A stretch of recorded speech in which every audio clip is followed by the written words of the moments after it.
Pasaquan was created by an artist named Eddie Owens Martin.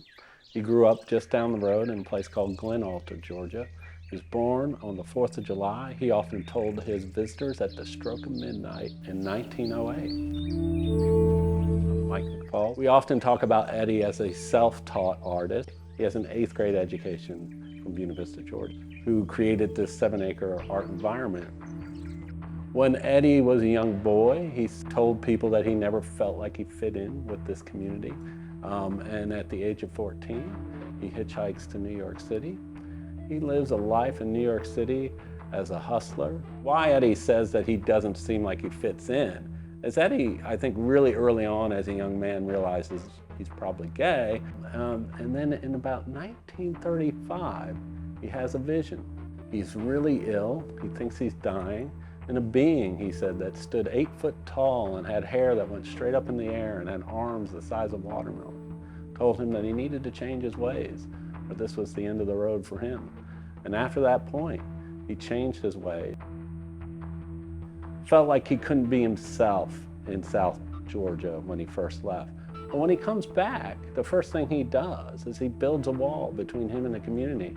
And what he's doing is he really is world building. He's building his own world where he can celebrate his own religions, where he can, live in this kind of harmony with all race, all ethnicities, and he also believes in these gender fluid beings, or Pasaquan. These kind of totem-like forms, they look like guardians in some way, or he often would talk about them as sentries in one way, like they're protectors of Pasaquan. By world building, he can be himself, right? And he believes that all sexes can live in harmony in Pasaquan. It didn't matter whether you were heterosexual, gay, or gender fluid in any way. Pasaquan was preserved by the Kohler Foundation, a multi-million-dollar preservation effort in 2014 to 2016. The Columbus State University was involved in those early preservation efforts, and then Columbus State University took ownership of the site. We are the stewards of this site. But what we think is that Pasaquan is not only this wonderfully progressive place. Eddie was ahead of his time and he was expressing ideas, but it also is a part of the kind of cultural heritage of this region of the South. There's nothing like it. There's nothing like it in the world. It's unique to Buena Vista, it's unique to Marion County, but it also really talks about this time and this period.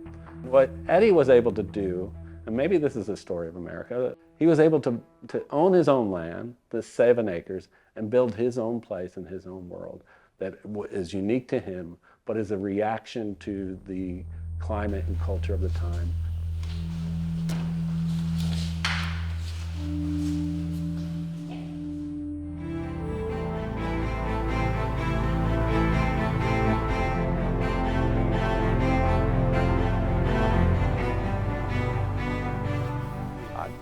A big smiley grinny face because it looks frozen when you're doing a portrait. I like a pleasant expression, something with some animation, a light in the eyes, and an interesting lighting effect. My name is Gary Pound. I've been a working artist here in Columbus for 40-something years. My parents are both artists in the Deep South, and so he ended up working as an architect, and my mother ended up raising 3 children. The art of the portrait, as John Singer Sargent said, a portrait is a picture of someone with just a little something wrong with the mouth. When you're working on commission, that is the most frequent complaint about any portrait because the mouth is so mobile.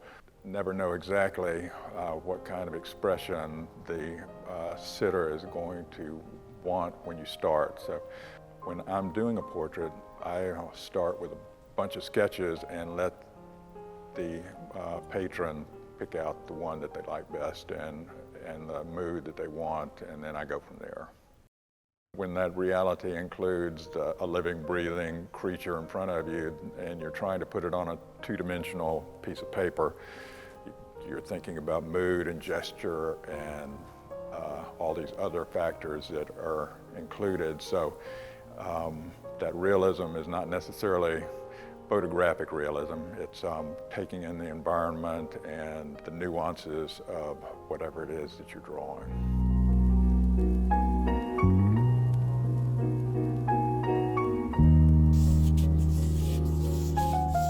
I'm not looking for that kind of glamour pose or somebody who's just so aware of their own body and can't really communicate. And if you go down to the coffee shop around the corner, I have done about 200 different portraits of different people that I have liked, and we hang them at the coffee shop whenever I do them. It always amazes me. I'm drawing a face, and then somebody else can pick up a pencil, and they know what the face looks like, but their brain and their hand do not connect, so they end up with a symbol of the face, a schema for the face. And it's not that their hands are not mobile enough to do it, it's just their brain is telling them to do it one way and their eyes are seeing it a different way.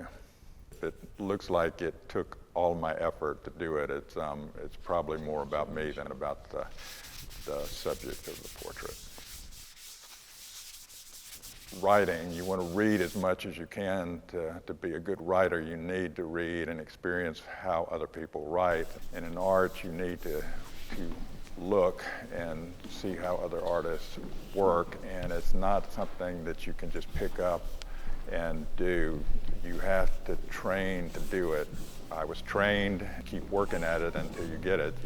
You do 10,000 drawings and you're on your way. You're about to be an artist.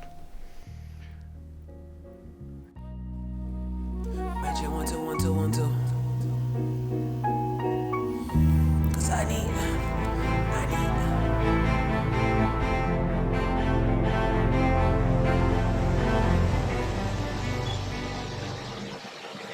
But I didn't consider myself an artist, really.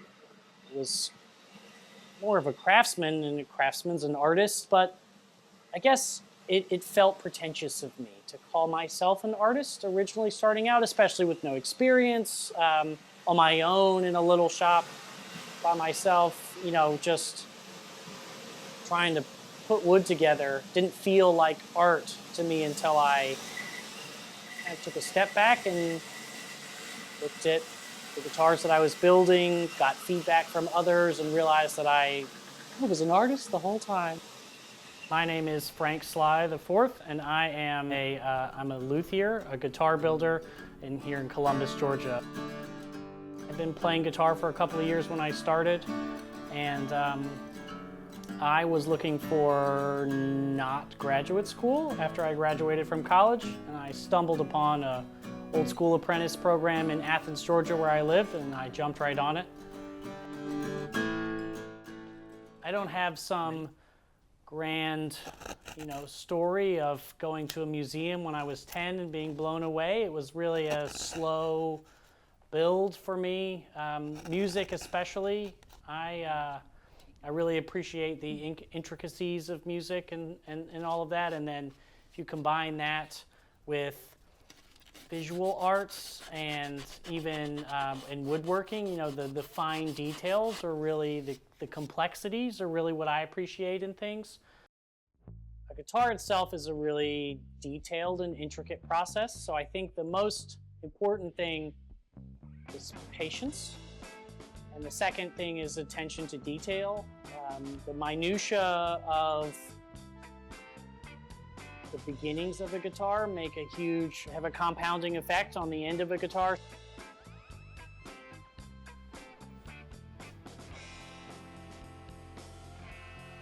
You have to have a vision for what the guitar is going to turn into, because a lot of the decisions you make early on, even just aesthetically, will make a big difference on the end product. So the decisions you make early on, the way that you're building, the wood choices, all of that make a big difference on the end product. Having a vision, a lot of times that vision will change in subtle or not so subtle ways.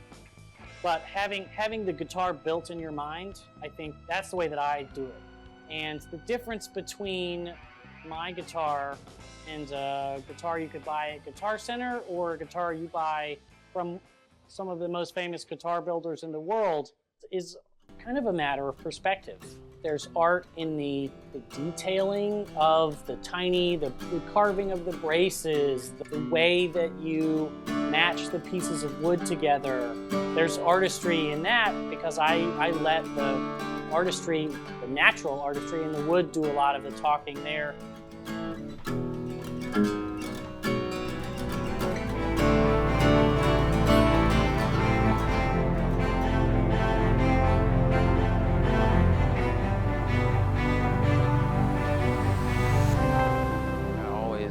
That I was weird, and by weird I mean the best way possible. My mom was actually a seamstress. She was a model, and she did modeling, and she went to New York really to pursue a model. My name is Tony Pettis, and I am a Neo-expressionist artist here in Columbus, Georgia. I had art in my body and in my being, but I didn't have, to my knowledge, the proper skills and platform to kind of broaden that. So I would ask questions all the time through school, and I realized pretty quickly in school that people took a notice in me before I kind of took a notice in how far I could take my art. So then I started taking it seriously, reading up on how artists became, the artists that you hear about and read about and talk about, and had my first show. And ever since then, I've been pursuing art. I believe if you work at it consistently, you can see the results, and I've been able to see the results that I've always dreamed about. So my work, to me, it comes across very playful and fun, but it's all about the human experience, things that we go through on a regular basis. Heartbreak, fear, fun, all the human things that everyone who passes through this world will experience before their time is done. Wrinkles on your face. I'm really into current events, and really into tricking the mind, if that makes any sense, giving you something that looks very simple, but there's always like a huge meaning behind it, like this huge one right here that's a cow. It says the last time she made spaghetti using beef, she wanted to go to the ER. That's actually about my mom. My mom has like an actual issue with beef and eating it and what it does to her system. The series is called 8 Crow. And I was in a relationship that was very short-lived, and I told myself, after one relationship situation that didn't go well, I was never gonna do it again. And if you know, the idiom to eat crow means to eat your words and to eat what you said you'd never do. So I came into the studio, I had like 16 commissions to work on, and I couldn't get to that before I actually addressed what was going on the inside. Pulled out one, paintbrush and a palette knife, and just went at it. And at first, the only thing that I saw were motionless kind of just floating objects. And when I stood back, the crows kind of took form in like 6 or 7 of them. And I realized I was expressing that before I had even said it and gave it a name. So 8 Crow went from 8 Crow 1 to 8 Crow 2.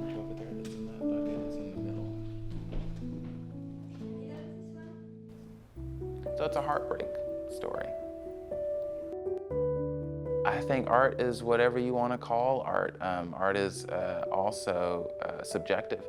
So anything that kind of brings your attention in and can hold your attention for a certain amount of time and makes you ask questions for the things that aren't obviously seen in it, that's art. And I think a lot of this does that and well. So I believe it's subjective. So it's a hard, thing. And I think a lot of artists who are trying to become artists, they find themselves asking that same question to themselves. But you have to just continue to tell your story and know that there's someone out there that wants to see it.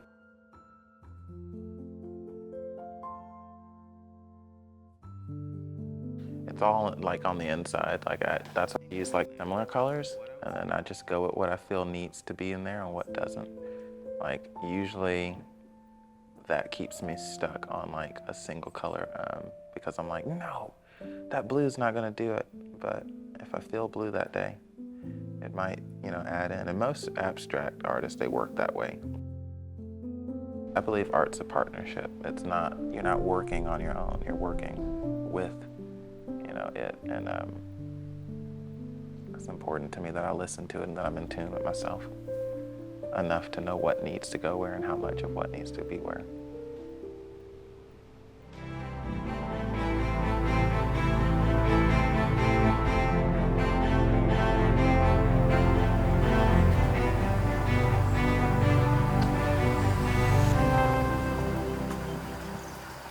This is historic Westville. It's a living history museum located in Columbus, Georgia. And as a living history museum, historic Westville has three main purposes: education, preservation of structures and culture, as well as networking within the community, building community.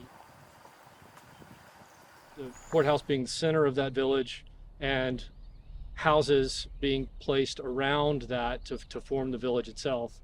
Those houses represent a small town in the Chattahoochee Valley in the 19th century. One of the interesting things about this church is the artwork on the interior. A traveling artist, we don't know the person's name, painted the interior of the building, used different techniques. It was painted on wooden walls rather than plaster, but also the ceiling, the paint, while wet, the artist used candle and smoke to smudge the ceiling, creating a pretty unique design. Church originally would have had a wall separated the two sides. It would have had women sitting on one side, men sitting on the other. That's another thing we've used to teach, and changes that occurred during that century, how things shifted. This building is a house of a family that immigrated from Stuttgart, Germany, and it's a quilting building. I'm Laura. I'm the quilter here, and what I'm doing is reproduction quilting for the period, for our time period, which is 1850.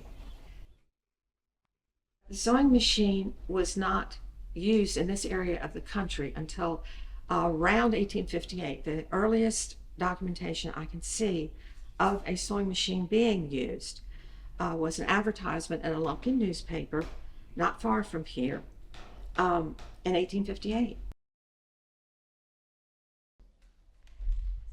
All right, now what I'm actually doing when I'm starting it like this, I want that thread, the original knot, inside between the two layers.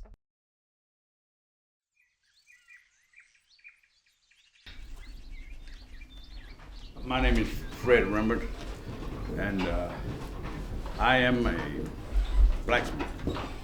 And,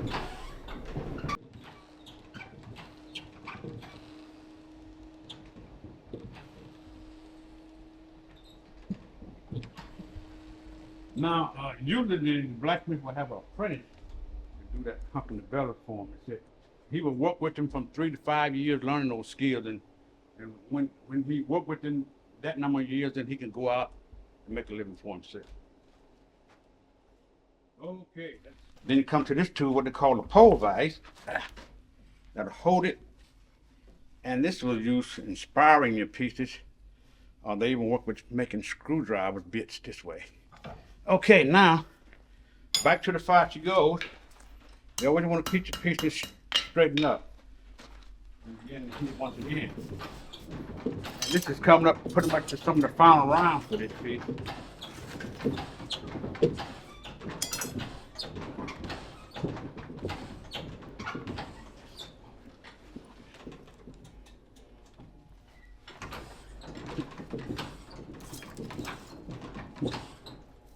Okay, there it is.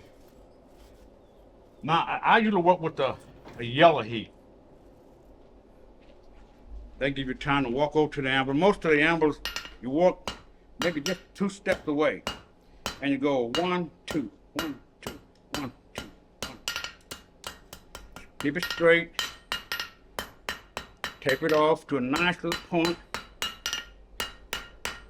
Okay, that's pretty good right there.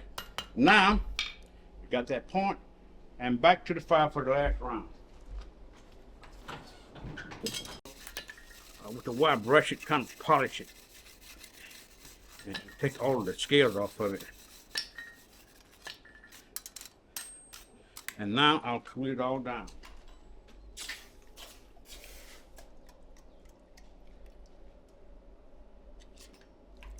Okay, and that is complete. That would be, they would cook in the big pots, to stir their meats, and it's just used for cooking.